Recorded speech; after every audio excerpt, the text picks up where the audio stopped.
Welcome to another deep dive. Today we're getting into something really fascinating, often kind of hidden in the background, TIG welding consumables.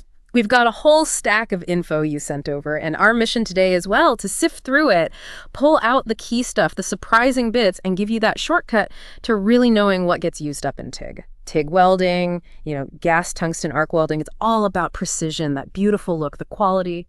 But what about the ingredients, the things that actually get consumed? What are we looking at today? Yeah, it's amazing how these, seemingly small parts have such a huge impact on the final weld, isn't it? We'll be exploring the specific things that get used up, consumed during TIG welding, stuff like the electrodes, the gases, creating that protective bubble, and even some pretty clever additions for specific jobs.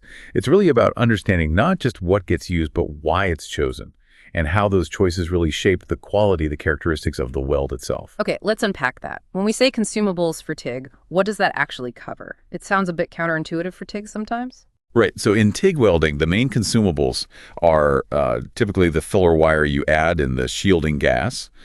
But what's interesting, and you kind of touched on it, is the tungsten electrode. It's often called non-consumable, right? Yeah, exactly. But it absolutely does get used up, slowly, mind you. Yeah. It erodes in the arc. You grind it to keep a point. Maybe your technique isn't quite right. It wears down. And then you've got things like the ceramic shields, the nozzles, and some specialized items like fusible inserts. They all kind of fall under this consumables umbrella in practice. Okay, that electrode part is interesting. The non-consumable consumable, let's start there. It's not just melting in, but it does wear away. Yeah. Tell us more about these tungstens. Precisely. It's a bit of a paradox, yeah. The tungsten electrode is, well, it's central to TIG. It creates the arc. And they're usually made using something called powder forging technology. They aren't just pure tungsten, though you can get that. Usually they have other oxides added in, specific ones, things like lanthanum, cerium, thorium, sometimes zirconium. Ah, okay. Why add those? Good question. Those oxides are added to basically enhance how well it conducts electricity and how easily it emits electrons. And that, in turn, really influences the arc characteristics, makes it start easier, keeps it more stable. So they're engineered, not just lumps of metal. Definitely engineered. You can get them off the shelf, of course, in standard diameters, usually from about 1.6 millimeters up to maybe 10 millimeters. Different sizes for different jobs, different currents. So yeah, while they're not melting into the weld like a filler wire, they're definitely not lasting forever. You have to replace them. Exactly. They wear out, tip gets contaminated, it erodes away. It's part of the process. Okay, moving on then. Let's talk about the material that actually forms the weld bead, the filler wire. What's special about TIG filler wires? You hear they need to be really high quality. They absolutely do. The quality is critical. This is because, well, unlike some other processes, say stick welding or flux core. Where you have flux cleaning things up. Exactly. In TIG, there are normally no extra cleaning elements added into the weld through the wire or the gas. It's a very clean process in that sense. So the refinement, the purity of the wire has to happen way back, right at the casting stage when the wire is first made. Then it's just meticulously rolled and drawn down to the exact size you need. Super precise. Wow. Okay, so any dirt or oil on that wire is a big problem. Huge problem. Porosity. Yeah. Cracking. Yeah. That's why they're typically copper-coated. That coating isn't just for looks. It helps stop corrosion while it's stored. They usually come in standard 1-meter lengths. Easy to handle. And how do you know what's what if you have a bunch of different rods? They're stamped. Each wire has a code stamped on it. It might be the manufacturer's code or a national standard number like an AWS classification. That code tells you the exact chemical composition, so you can match it properly to your base metal, which is vital. Makes sense. And storage sounds key then. Absolutely paramount. They come in cardboard or plastic tubes usually. You have to keep them clean, free from oil, grease, dust, everything. For really critical work, some procedures even require degreasing them right before you use them. You just can't afford any contamination. Right. Now, here's where it gets really interesting, especially for things like pipes. Tell us about those specialized filler materials, the inserts you mentioned earlier. Ah, yes, the fusible inserts. This addresses a specific challenge. How do you guarantee a perfect root pass on the inside of a pipe? Especially if you can only weld from one side. Yeah, that sounds tricky. It can be. So this is where fusible inserts come in, sometimes called EB inserts. That stands for Electric Boat Company in the US, where they were developed. Or you might hear consumable socket ring, CSR. So what are they exactly? They're basically preformed rings or shapes of filler metal. And crucially, they're designed to match the composition of the pipe material you're welding. You pre-place them right in the root of the joint before you start welding, maybe tack them in place. Then, as you make that first pass, the root pass, the insert melts and fuses completely into the joint. It becomes part of the weld. It ensures you get full penetration and a really nice, consistent internal profile without needing to, say, grind out the root from the inside and weld it again. That sounds incredibly useful. Saves a lot of hassle. It does. Big time saver and quality booster for pipeline work, pressure vessels, things like that. And they're available for lots of materials: carbon steel, chromoly steels, stainless, nickel alloys, copper nickel. Different shapes for different joint preps, too. Yeah. Really clever bit of consumable tech. Okay, so we've got the arc source, the filler metal, now the protection. Let's talk shielding gases. These are fundamental for TIG, right? The invisible shield. Absolutely fundamental. You can't TIG weld without shielding gas. The atmosphere, oxygen, nitrogen, moisture, it would just wreck the molten weld pool instantly. So for TIG, the gases are generally inert, meaning they don't react chemically with the weld. Like argon. Helium, exactly. Pure argon or pure helium are the most common. Yeah. And they have to be really pure, like 99.99% pure. Yeah, that high purity is critical.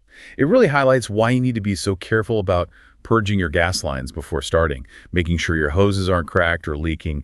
Any contamination, any air getting sucked in, it can seriously mess up your weld quality. Porosity, brittleness, all sorts of problems. Okay, so argon versus helium, they're both inert, but they act differently.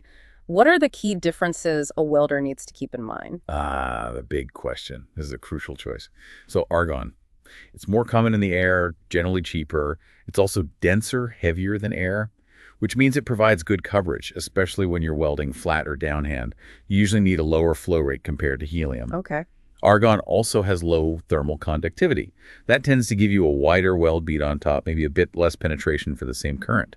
And importantly, it has a low ionization potential. That makes it easier to start the arc. And it gives really good arc stability, especially with AC current for aluminum. Plus, it gives that cleaning action on aluminum. So argon is kind of the easier, more stable choice. In many ways, yeah. But the downside is, for the same amps, you get less heat compared to helium. So less penetration, potentially a wider heat-affected zone, the HAZ. If you need more heat, you have to crank up the current with argon, which might increase undercut risk on some joints. Gotcha. And helium? Helium's different. Less common globally, but more available naturally in places like the US, so it's used more there. It's much lighter than air, so it tends to float away. Yeah. You need a higher flow rate, maybe 2 or 3 times what you use for argon, to get the same shielding cover, especially welding downhand. That makes it more expensive to use gas-wise. Right, more gas needed. Yeah, and it has a higher ionization potential. Arc starting can be a bit trickier. Arc stability, especially on AC, might not be quite as good. It can be less forgiving for a beginner. But the heat? That's the key. For the same arc current, helium produces significantly more heat than argon, much hotter arc. So you get increased penetration. It's fantastic for welding thick stuff or metals that conduct heat away quickly, like copper or heavy aluminum. So it packs more punch. Exactly. More punch, deeper penetration. Yeah. And because you can often use a lower current to get the same power level as argon, it tends to produce less undercut. It's the choice for high-performance applications, you could say. So it really sounds like a trade-off. Cost, ease of use with argon versus the pure power and penetration of helium, but with higher cost and maybe needing more skill. That sums it up pretty well. It's always a balance depending on the job. And what about mixing them? Do people do that? Oh, absolutely. Argon-helium mixtures are very common. You use them to try and get the best of both worlds. By tweaking the percentage, say 75% argon, 25% helium, or 50-50, you can fine-tune the heat input, the arc stability, the bead profile, and still get good gas coverage. It gives you more control. That makes a lot of sense. Are there any other gases that sometimes get added? Maybe for special cases, even non-inert ones? Yes, there are, but you have to be really careful here. Hydrogen, for instance. Hydrogen, isn't that flammable? Highly flammable, yes. And explosive. It's definitely not an inert gas, and you'd never use pure hydrogen as your main shield gas for TIG. Mm-hmm. But adding a small amount, typically up to maybe 5%, into argon can have some benefits. Like what? It significantly boosts the heat input, makes the arc hotter, so you can weld faster, get deeper penetration. It also helps the molten metal flow better. We call it wetting action, which can give you a nicer bead shape and a cleaner surface. But there must be a catch. Big catch. Its use is strictly limited, only for certain materials. Austenitic stainless steels like your 300 series and some nickel alloys. Why only those? Because hydrogen can cause serious problems like cracking or embrittlement. in other materials, especially carbon steels and ferritic stainless steels. So very specific applications only. Okay. What about nitrogen? Also not inert. Correct. Nitrogen isn't inert either, but it's common and cheap. Again, sometimes added in small amounts, up to 5% to argon. Its main use is actually often in back purging, protecting the backside of the weld, specifically for duplex stainless steels. It helps maintain the right microstructure balance in duplex, sometimes also used in shielding or purging gas mixes for austenitic stainless steels and copper alloys too. Any big don'ts with nitrogen? Absolutely. Do not use nitrogen for welding mild steels. It can cause something called age embrittlement, makes the steel brittle over time, and it's strictly forbidden for welding nickel and most nickel alloys. Nitrogen just doesn't dissolve well in molten nickel, so it causes massive porosity as the weld freezes. Really important restriction to remember. Got it. Very specific uses and very specific warnings. You have to know your materials and your gases. Okay, one last consumable mentioned in our sources, the ceramic shields or nozzles. Are these really consumed in the same way? Well, not chemically consumed like filler wire or gas, no. But in the practical sense, yeah, absolutely. They're definitely a consumable item you go through. How so? They're ceramic. They're brittle. You drop your torch, you bump it against something, crack. They break easily. Ah, right. Fragile. Exactly. And their size and shape aren't just random. They're chosen based on the type of joint you're welding, how much access you have, and importantly, the diameter of the tungsten electrode you're using. You need the right nozzle to direct the shielding gas properly over the weld area. And things like gas lenses fit into this. Precisely. A gas lens is a type of nozzle setup, often with fine mesh screens inside.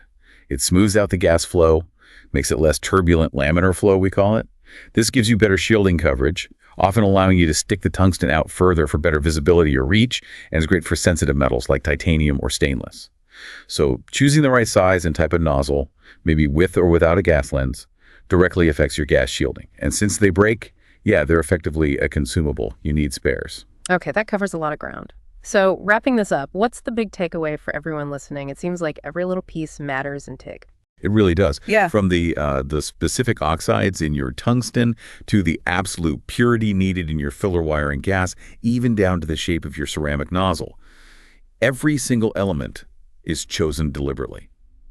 And it all directly impacts the final weld quality, the strength, the appearance. It just shows how specialized TIG welding is, how much science is behind getting that perfect result. Yeah, it's not just point and shoot. Understanding these consumables isn't just about knowing names, is it?